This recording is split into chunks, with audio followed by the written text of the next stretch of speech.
বন্ধুরা, তোমরা যারা এসব একঘেয়েমি গল্প শুনতে শুনতে ক্লান্ত হয়েছ, তাদের জন্য নিয়ে এসেছি একদম খোলামেলা অডিও গল্প। এসব অডিও গল্পের ওয়েবসাইটের লিংক কমেন্ট দেয়া আছে, আর কিভাবে সাইট থেকে গল্প শুনবে সেটার টিউটোরিয়াল দেয়া হলো। সাইটে ঢোকার পরে এরকম বিজ্ঞাপন আসলে এখান থেকে কেটে দিবেন। যে গল্প শুনতে চান সেটাই ক্লিক করার পর যদি অন্য জায়গায় নিয়ে যায় তাহলে ব্যাক বাটন চাপ দিতে হবে। তারপর আবার গল্পের উপর ক্লিক করতে হবে। তারপর এই জায়গা থেকে প্লে বাটনে ক্লিক করতে হবে। প্লে বাটনে ক্লিক করার পর যদি আবার বিজ্ঞাপন আসে তাহলে বিজ্ঞাপন এখান থেকে কেটে দিতে হবে। পুকুরে নামতেই হঠাৎ পায়ের কাছে কি যেন লাগলো। প্রথমে মনে হয়েছিল মাছ, কিন্তু পরে বুঝলাম সেটা অরুণ। ও ডুব দিয়ে জলের তলায় খেলছিল। একটু অপ্রস্তুত হয়ে গিয়েছিলাম, তবুও কিছু বললাম না। মুহূর্তটা যেন একটু অদ্ভুত ছিল। আমার নাম রতিকা, বয়স প্রায় 40, একজন বিধবা মা আমি। বিয়ের 2 বছরের মাথায় স্বামী চলে গিয়েছিলেন, আর তখন থেকেই জীবন যেন থমকে গেছে। কারো কাছ থেকে স্নেহ বা ভালোবাসা পাওয়ার অভ্যাস ছিল না আর। শারীরিক ঘনিষ্ঠতা বা এমন কিছু তা যেন ভুলেই গিয়েছিলাম। দিনে আমি সাধারণ পাতলা শাড়ি পরি, হালকা টাইট ব্লাউজের সাথে। রাতে একা ঘুমোতে যাই একটা আরামদায়ক ম্যাক্সি পরে। কেউ জানে না সেই ম্যাক্সির নিচে আমি কিছু পরি না। এটা আমার একান্ত নিজস্ব অনুভব, নিজের সাথে নিজের কিছুক্ষণ। পাড়ার ছেলেরা মাঝে মাঝে আলাদা নজরে তাকায়, বুঝি, কিন্তু আমি সবসময় নিজেকে নিয়ন্ত্রিত রেখেছি, সেই সব দৃষ্টিকে দূরে রেখেছি। আমার মেয়ে শ্রাবণী 22 বছরের, কলেজে পড়ে। ওই আমার একমাত্র আলোর দিশা। ছোটবেলা থেকে আমরা খুব কাছের, খুব খোলামেলা সম্পর্ক আমাদের। একদিন আমি বলেছিলাম, শ্রাবণী, মা তোকে ছাড়া কল্পনাই করতে পারে না জীবনটা। সে হেসে বলেছিল, মা তুমি তো আমার সব কিছু।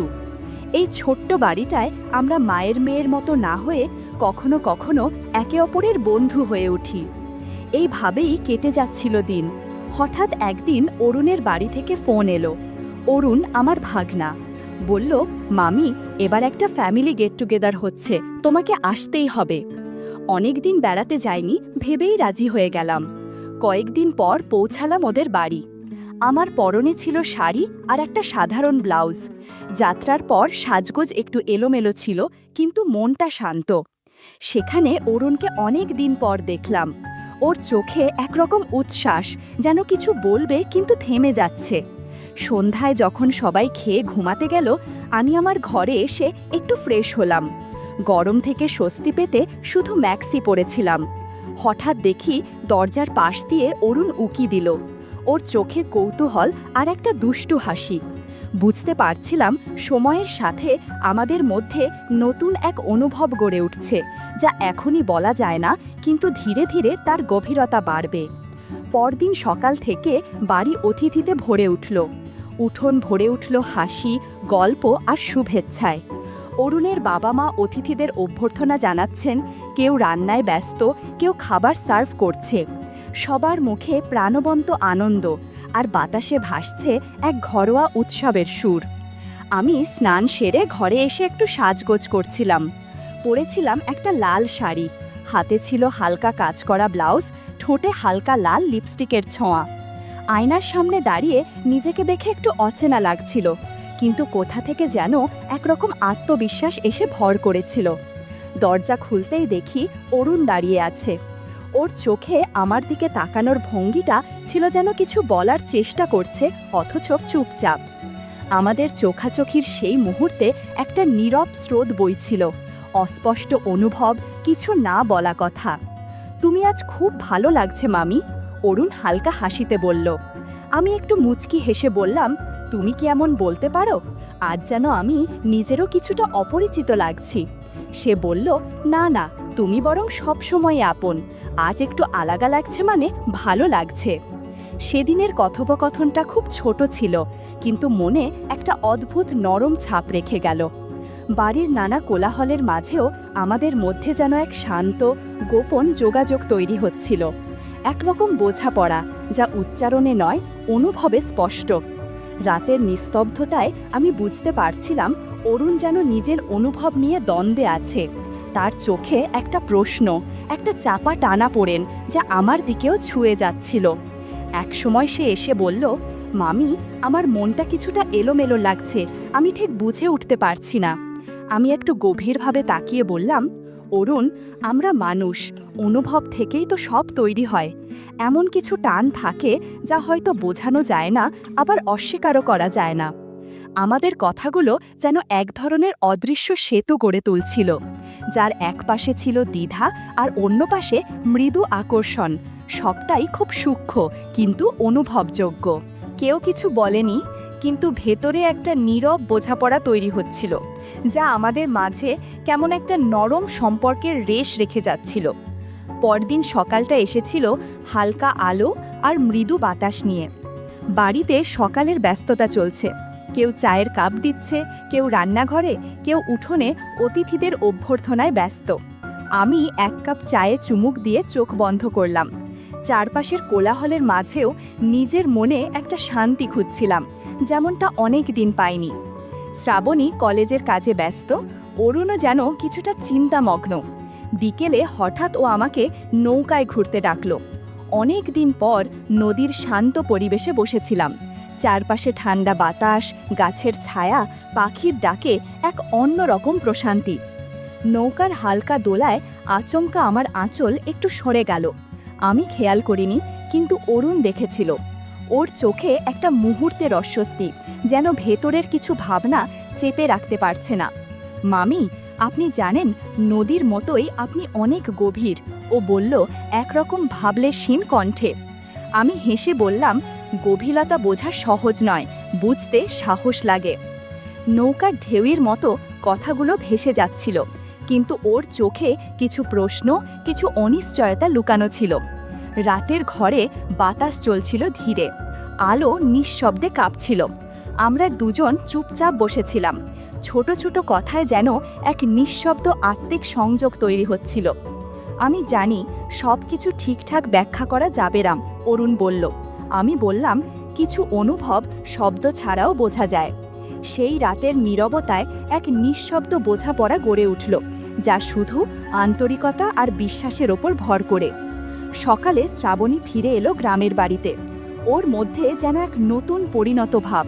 উঠোনে হেঁটে আসার সময় ওর আত্মবিশ্বাসী চলাফেরা আমার চোখে পড়ল। অরুণের চোখেও একটা নীরব পর্যবেক্ষণ ছিল, যেন ও নিজেই কিছু অনুভবের মুখোমুখি হচ্ছে। আমি বুঝতে পারছিলাম ওর ভিতরে একটা দ্বন্দ্ব চলছে, যা বয়স আর পরিবেশের টানাপোড়েনে জন্ম নিয়েছে। কিছু অপরাধ বোধ, কিছু লজ্জা ওর মুখে মাঝে মাঝে ফুটে উঠছিল, যা ও নিজেও পুরোপুরি বোঝার চেষ্টা করছে। ওর চোখের নিচে ছোট্ট কপাল চুম্বন ছিল যেন। আমি ঠিক করছি না, কিন্তু ওর প্রতি এই আকর্ষণকে আমি কিভাবে লুকাবো? আমি নিজেও কিছুটা দ্বিধান্বিত। একদিকে মায়ের স্বাভাবিক চিন্তা, আর অন্যদিকে একটা গোপন সূক্ষ্ম টানাপোড়েন, যা অরুণের প্রতি আমার পুরনো অনুভূতিকে নরম অথচ জটিলভাবে জাগিয়ে তুলছিল। শ্রাবণীর উপস্থিতি একদিকে যেমন প্রাণবন্ত, তেমনি একটা অনিশ্চয়তার পর্দা টেনে দিচ্ছিল আমাদের মাঝখানে। সন্ধ্যার নরম রোদ যেমন চারপাশে আবছা হয়ে নামে, তেমনি আমার ভিতরেও জমছিল এক অপঠিত মিশ্র অনুভূতির আভাব। আজকের এই সন্ধ্যায় আমি নিশ্চিত আমাদের তিনজনের সম্পর্কের বাঁধন আর আগের মতো থাকবে না। মনে হচ্ছিল এই টানাপোড়েন কেবল আমাদের দুজনের নয়, শ্রাবণীর চোখেও ছিল নিজের এক অদ্ভুত ভাবনার ছায়া। সন্ধ্যার ঠিক আগে আমরা তিনজনই বাগানে ছিলাম। অরুণ আর শ্রাবণী বসেছিল কলা গাছের ছায়ায়। শ্রাবণী একটা ছোট কাঠি দিয়ে কলা নামাচ্ছিল, আর অরুণের দৃষ্টি বারবার তার দিকে ফিরে যাচ্ছিল, মাঝে মাঝে এমন এক মনোযোগে যেটা হয়তো সে নিজেও বোঝে না। আমি কিছুটা দূরে দাঁড়িয়ে চুপচাপ দেখছিলাম। মনে হচ্ছিল শ্রাবণীর চলাফেরায় এক ধরনের সহজাত সৌন্দর্য আছে, যা অরুণের মনোযোগ কাড়ছে। যখন অরুণ একটি কলা তুলে শ্রাবণীর হাতে দিল, তাদের চোখে চোখ পড়ল এক মুহূর্তের জন্য, আর তাতেই যেন আটকে গেল সময়। শুনতে পেলাম তাদের খুনসুটি। রাতের দিকে আমরা সবাই এক ঘরে ছিলাম। শ্রাবণী আর অরুণ গল্প করছিল, কিন্তু গল্পের ভিতর দিয়ে যেন অন্য একটা গভীর মানসিক সংযোগ তৈরি হচ্ছিল তাদের মধ্যে। আমি পাশে বসেছিলাম নিঃশব্দে। হঠাৎ শ্রাবণী জিজ্ঞাসা করল, অরুণ, তুমি কেন এত চুপচাপ আজকাল? তোমার চোখে কি একরকম ক্লান্তি? অরুণ হেসে বলল, জীবন সবসময় সহজ নয়, কখনো কখনো এমন কিছু টানাপোড়েন আসে যেগুলো কাউকে বলা যায় না। এই কথাগুলো শুনে আমার ভিতরটা কেঁপে উঠল। একদিকে কষ্ট, অন্যদিকে একটা গভীর কঠিন বোঝাপড়ার সম্ভাবনা, যেন সম্পর্কের পুরনো ব্যাখ্যাগুলো নতুন করে প্রশ্ন তুলছে আমার ভেতরে। আমার মনে হলো আজকের এই রাত আমাদের তিনজনের জীবনে এক অদ্ভুত বাঁক আনবে, যেখানে প্রেম, দ্বিধা আর বিশ্বাসের মধ্যে লুকানো কিছু অজানা অনুভূতি ধীরে ধীরে ফুটে উঠবে। ভোরবেলা অরুণের মা ঘর থেকে ডেকে উঠালেন, রতিকা, আজ পুকুরে মাছ ধরতে যাবি? তোরা তো শহুরে, এসব ধরতে পারবি তো? আমি হেসে বললাম, জানো না আপা, আগে তো আমিও গ্রামেই ছিলাম, ঠিকই পারবো। ভেতরে ভেতরে আমি বুঝে নিচ্ছিলাম অরুণও যাবে। এখন ওর চোখে এক ধরনের চঞ্চলতা দেখি, যা আগে ছিল না। শ্রাবণী এসার পর সেই দৃষ্টিগুলো আরও জটিল হয়ে উঠেছে। পুকুর পাড়ে গিয়ে দেখি বাঁশের ছিপগুলো রাখা, টিনের বালতিতে টোপ ভিজছে। আমি একটা ছিপ তুলে নিলাম। অরুণ পাশে এসে দাঁড়ালো। ওর মুখে চুপচাপ একটা হাসি, কিন্তু চোখে সেই পুরনো না বলা অনেক কিছু জমে আছে। আমি যখন পুকুরে পা দিলাম তখন খেয়াল করলাম ম্যাক্সির নিচে কাপড়টা পানির ছোঁয়ায় ভিজে গিয়েছে। কাপড় গায়ে লেগেছিল, নড়াচড়া করতে অস্বস্তি হচ্ছিল। হঠাৎ দেখি অরুণের দৃষ্টি আমার দিকে, চোখে এক ধরনের বিস্ময় আর গলায় হালকা কাঁপুনি। মামি, আপনি তো এখনো অনেক সুন্দর। আমি মুচকি হেসে বললাম, তোর মা শুনলে তোর পিঠে মাছ দিয়ে মারবে। হাসির আড়ালে একটা চাপা অস্বস্তি বুকের কোথাও জমে উঠল। আমি কিছু না বলেই ওর দৃষ্টি এড়িয়ে ছিপ ছুড়লাম জলে। ঘণ্টাখানেকের মধ্যে বেশ কিছু মাছ উঠে এলো। অরুণের মা আর শ্রাবণী মাছ নিয়ে বাড়ির দিকে রওনা দিল। আমি আর অরুণ পুকুর পাড়ে রইলাম। গায়ে কাদা লেগেছিল, তাই ভাবলাম একবার পুকুরেই একটু ধুয়ে নিই। পুকুরে নামতেই ঠান্ডা জলে এক ধরনের প্রশান্তি লাগছিল। ম্যাক্সি ভিজে গায়ে লেগে থাকলেও আমি সাবধানে ছিলাম।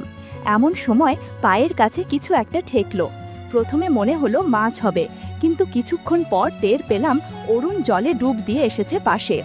ওর উপস্থিতি টের পেয়ে আমি খানিকটা লজ্জা পেলাম, তবে কিছু বললাম না। সবটা দৃশ্য যেন নিঃশব্দে একটা অদ্ভুত অনুভূতির জন্ম দিয়ে গেল।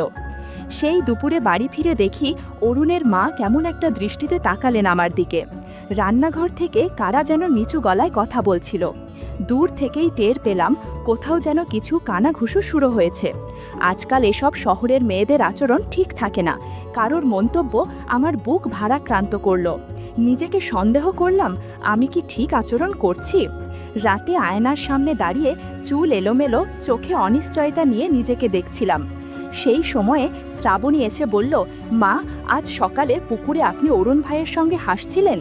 আমি নিরপেক্ষ স্বরে বললাম, হ্যাঁ, অনেক দিন পর, তাই গল্প হচ্ছিল। শ্রাবণী চলে গেলে আয়নার দিকে তাকিয়ে মনে হলো এই বাড়িতেই আবেগগুলো যেন নিঃশব্দে ছায়ার মতো ঘুরছে। কিছু বললেই সন্দেহ, চুপ থাকলেই আরও প্রশ্ন। মনে জাগে এই মুহূর্ত কি শুধু একটুখানি, নাকি দীর্ঘায়ু হবার মতো? সন্দেহ আর সংকোচনের বাতাসে হাঁপিয়ে উঠছি। অরুণ যাকে ছোটবেলা কোলে ঘুম পাড়াতাম, এখন ওর চোখে ভিন্ন কোনো ভঙ্গিমা দেখি। পুকুরঘাটের সেই ঘটনার পর থেকে ও যেন নিজেকে গুটিয়ে নিয়েছে, চোখে দোষ, লজ্জা আর অপরাধবোধ।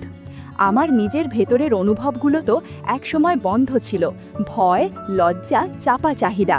এসব কি ভুল পথ ধরে চলেছে? রাতে ঘুম আসে না। পাশে শুয়ে থাকা শ্রাবণীকে দেখি ওর চোখে হয়তো মায়ের মধ্যে কিছু বদল দেখছে। মাঝে মাঝে তাকিয়ে আবার মুখ সরিয়ে নেয়। একদিন রাতে শ্রাবণী বলল, মা, তুমি কি ঠিক আছো? সে প্রশ্নে আমি স্তব্ধ হয়ে গেলাম, মুখ থেকে শব্দ জুড়ে ফেলতে পারিনি।